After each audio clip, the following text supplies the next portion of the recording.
નમસ્કાર કિસાન ભાઈઓ, આજે હું પ્રગતિશીલ કિસાન મિત્ર અરવિંદભાઈ સાકાભાઈ પટેલ ગામ વજાપુરની અંદર આવી ગયો છું અને તેમને મગફળીનું પાકનું વાવેતર કરેલું છે અને 20 દિવસ મગફળીના પૂરા થઈ ગયા છે અને તમે જોઈ રહ્યા છો સરસ મજાના સોયાની શરૂઆત થઈ ગઈ છે અને આવા સમયની અંદર ઘણા બધા કિસાન ભાઈઓને પ્રશ્ન હોય છે કે વેસ્ટીજનું કયું ખાતર આપવું જોઈએ જેના કારણે સોયા વધારે આવે.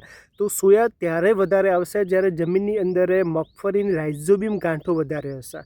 રાઇઝોબિયમ ગાંઠો જેટલી વધારે હશે એટલો સોયાનો બેસળ વધારે હશે અને મગફળીનો બેસળ વધારે આવશે.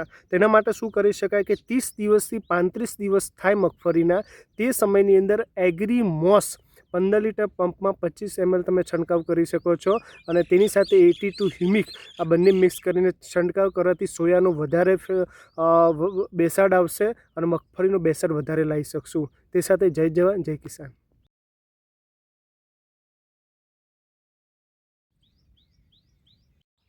એટલે અમે હુવારોમાં આવ્યા હતા ને. હા, બેહણામાં આવ્યા. બરોબર. બેહણામાં